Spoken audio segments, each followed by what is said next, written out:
See me now, melancholy? Hi. Okay, let's jump into what I was covering before. So we are on our third day of challenges for this Get Ready for Max challenge. And this is all to get you ready and prepped for the first virtual Max ever. So what's up, Vincent? Yay, it's live stream time. What's up, Kendall? So if you have been here for the last couple of days, you'll know that we've already made our avatars, and I see a lot of people in chat with the avatars that we made. And this is cool because you can kind of see it as like a badge of honor. Like if you see another person on Behance or at Max that has that type of avatar, you know that they took part. Keep going. Just a chair spin. Steve, I have no spinny on my chair. I need to get that spinny chair set up soon. Ready to learn some Fresco? Awesome, Roseanne. And then yesterday we started our poster a day series. So this was all in a hopes to get your Behance portfolio kind of jazzed up right before Max.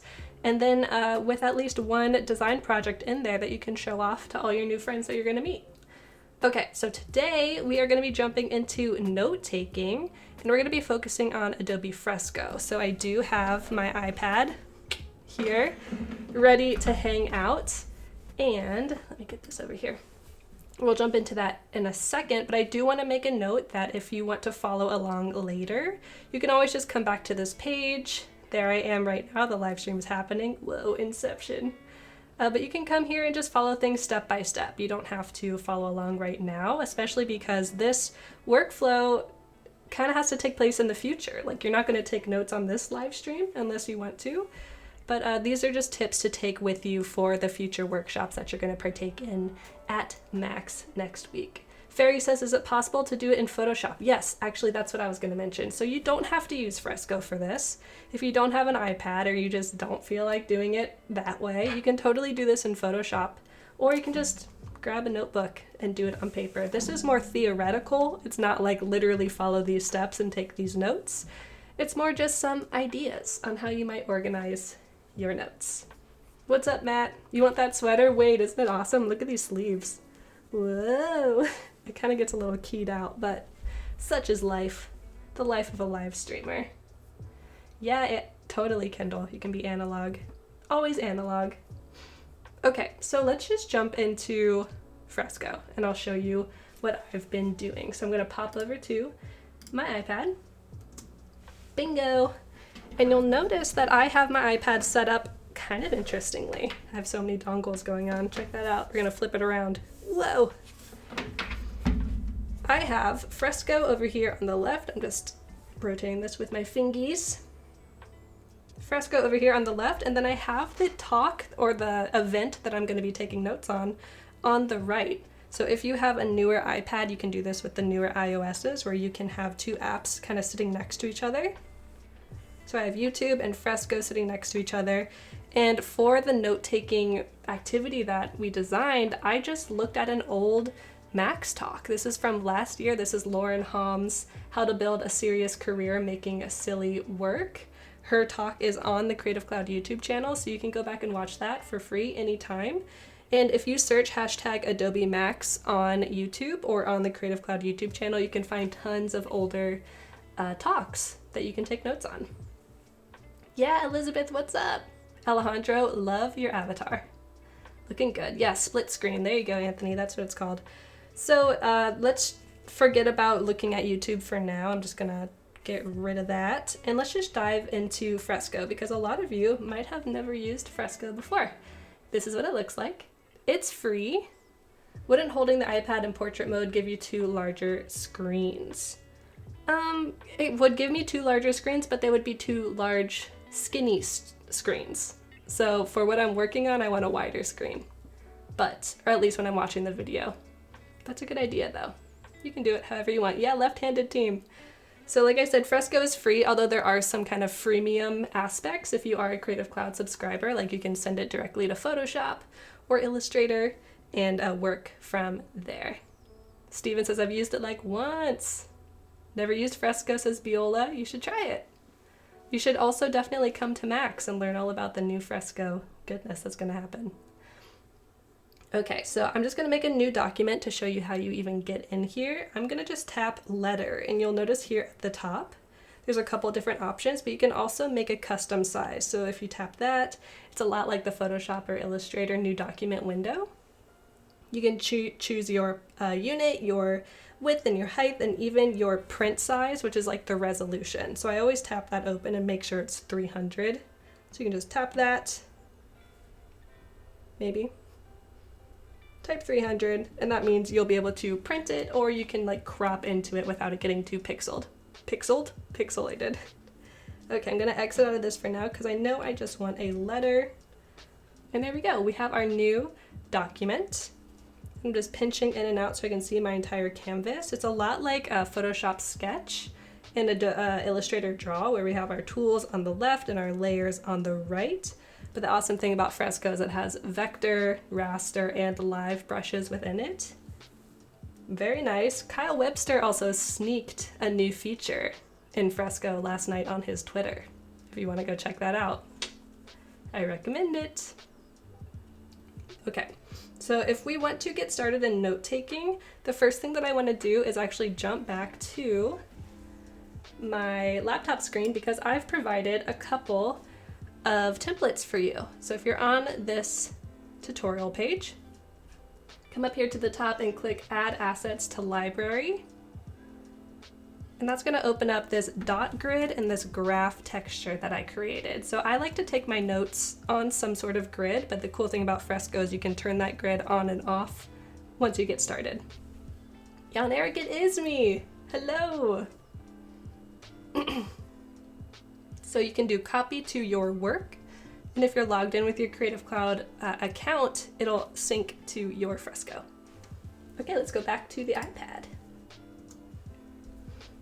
Biola says I registered for Max. You'll try that out, something else to obsess over. Cool. What's up, Simran? Good to see you. All right, so let's add that grid background. I'm just gonna come over here to the left and tap my photo icon. And that's going to let me add an image from my camera roll or my files, like my iFiles, Apple files. I don't know what it's called on iPad. But I'm just going to tap Creative Cloud. It's set to my libraries, and you will notice in the top left it says Discover Creative Note-Taking. Now it doesn't look like anything because the templates that I provided are black pixels on a transparent background. So I'll just tap Dot Grid. Can't see anything, still invisible. Tap open, and there you go. We've got our grid. This is cool too because you can resize it and like duplicate it if you want a smaller grid. But I'm just gonna put it right there, hit done, and there you go. So the most important thing, the next step, is you want to make sure you have a new layer because we don't want to be drawing or writing on our dot grid layer and then not be able to turn the grids off. So luckily Fresco made a new layer for me. You can see it over here. So then I can turn off my grid once I have my notes there. Gus is running a bit late with the notice today for the live stream. I think he posted it. I thought I saw it earlier. That's okay, Gus. Cool. So chat, I need your honest opinion. Who of you like to take notes? It's a thing, like some people really like to keep bullet journals or take to-do lists for the day, and some people are just like, not my thing, not my jam. Let me know in the chat. Hopefully this process will make note-taking a little more fun for you. I'm gonna open up my sketched notes and we can talk a little bit about how I thought through them. I'm so curious to know who likes it and who doesn't. Steven says it says my layer is too large for the graph. I'm not sure what that means. Terry says not so much, don't like taking notes so much. Ariana says I love taking notes. Ariana, why do you like it so much? I'm curious. Anthony says I do, but not digitally. Stephanie says my handwriting is so bad, so. Well, the cool thing about this type of note-taking is you get to think about your handwriting more as an illustration. So here is how I thought about my design. At the start of my session, I knew that there was some information that was really important, like the name of the session, who was hosting the session. Since I'm an illustrator, I wanted to include some sort of illustration in here. And then I knew I wanted to have some like pictograms, maybe a Venn diagram going on, maybe some like lettered quotes, because I think those are really nice kind of takeaways, and they also make really nice like social assets after you go to the workshop, and you can post that online. Matt says, I've never been a note taker, but seeing the silly notes of others, I might consider trying it out. Maybe we have some doodlers in the chat, perhaps. I'm gonna grab some water. I think I mentioned this on the first day, but like all of this live streaming talking has been hurting my throat. I don't talk to people anymore. It's wild. Thank you, Wade, for posting that. What's up, Bruno? Bruce says, I love writing. Cool. So this is how I laid out my notes as I was taking them while listening to Lauren's talk. And you'll notice that it's a little bit loose. I have some really like sketchy stuff and literally a box that just says inspo doodles. What does that mean? So I left some areas for myself that I knew I could come and fill in later, maybe during like the Q&A session. But the nice thing about taking digital notes is you can just turn off that inspo doodles layer once you're done finishing like your real doodle. So it's gonna look nice and neat when you're done. Okay. You'll also notice that a lot of these little pieces are on different layers, and I can turn them on and off individually, and I can also transform them. If you come over here to the top, the left toolbar, I can make my title a little bit bigger. Maybe it takes over the entire thing and I get rid of the illustration altogether. You just tap done, you can crop it, but I'll just cancel because I don't actually want to do that. Cool. So one last little tidbit or technique that I want to talk about is organizing your ideas with a visual hierarchy. So design is all about hierarchies. You're always designing to show the viewer what to look at first, and note-taking is all about hierarchy as well. So you might have the title, and then maybe the byline, and then maybe the details. So that title is the top of the hierarchy. Byline might be second, and the details are third, or they're like the body copy. So you can use a lot of different visual ways to denote this as well. We have checkboxes. We can make them cute by adding a little like drop shadow that has some color. We have a 1 or an A or like a Roman numeral I. Maybe those are ways that you want to break things apart. Jan Eric says, don't you just love it when you go back to a note from years ago and you just think, what did I even mean? I don't understand. I'll be honest with you guys, I don't really reread my notes ever, unless I'm literally like studying for a test, which don't take very many tests these days. I more just enjoy the process of taking notes, and it helps me kind of synthesize my thoughts while I write and doodle. So I'm curious, chat, if you're the same way, if you write the notes to actually look at again, or if it's like the act of the note that's helpful for you. Okay, we have arrows. Arrows are important if you want to show that two ideas are linked together, or maybe there's like a sense of time or chronology going on. We have borders, we have squiggles, we have drop shadows. These are just different ways to box ideas together, and then you can use those arrows or lines to connect them. Marissa says, what brush is this? I believe this was the Deliciously Dry brush, but actually that's a great time to transfer over to talk about the different lettering brushes that are in Fresco. So let me make a new layer. And if I open up my raster brushes or my pixel brushes, I can just open up the lettering group. So you might see this at first, and you'll see lettering down here. And you can try a bunch of different ones. So I really like this chunk one if you want to do some like bold, kind of more quote-like lettering. Very nice. It's almost like chalk, chalky chunk, chunky chalk. We got the lettering rake, maybe. Not showing up. There we go. I don't know why that one's not showing up. That's weird. The other one did. Gritty. Ooh, this one was gritty. Yeah, I used gritty for the most of this. And you can always change the flow, the opacity, the blend mode, that kind of stuff. So there you go. And you can also do different colors and ways of emphasizing certain words. So doing a sunburst around a word to make it an important idea, underlining to maybe underline like a certain phrase perhaps, and highlighting things that you don't want to forget later.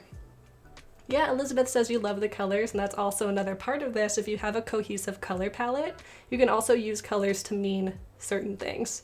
So maybe yellow means big idea, purple you use as a highlight for terms or vocab, and black is just your all over body color. So I really like to think about this like body copy, title copy. It's really like just setting out type, but you are drawing the type, drawing the body text, choosing the color, that kind of stuff. Yeah, you like the gritty brush? It's really nice. Okay, so let's jump back to the final piece and see how I put all of these different ideas together. Do you draw things bigger and then size them down for ease? Stephen, I do that a lot, or I'll just draw things and then break them apart and move them around. I did that a lot with these like title pieces, or these areas where I like drew the individual words as a sketch, then I moved them into place to fit with all the other information, and then I did like a final draw over. Okay, so we have our body copy, or our title copy, sorry about that. It's big, it's bold, and it's orange, so I chose orange to kind of be that highlight color. We have this black, or really kind of desaturated bluish color for the main information. And then we have these visual hierarchy pieces like a Venn diagram using all the different colors. We have different ideas in larger text. And we have these little bullet points and arrows to denote that ideas go together and they're like different pieces of the same idea. Cool. So I hope some of these theoretical ideas help you organize your thoughts for future workshops and talks that you're going to attend at Max. And I really am excited to see what you guys do. So you guys have a little bit of homework for tonight.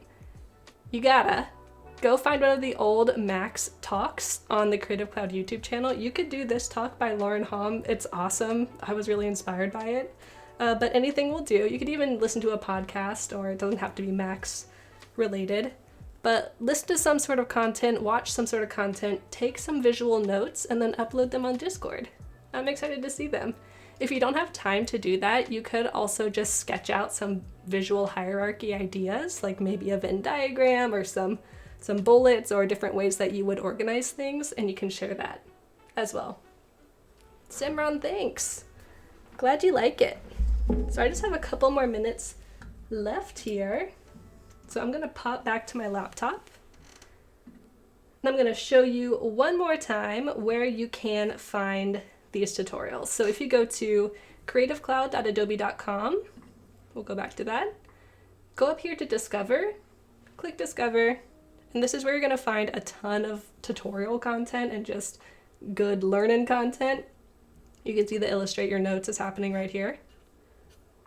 But you can scroll down and find this landing page, Get Ready for Adobe MAX 2020. And that's where all of the tutorials that we're going over this week live. 1, 2, 3. Tomorrow, we're gonna be doing some social graphics with Adobe Spark. Totally free, totally awesome. Really excited for this one tomorrow.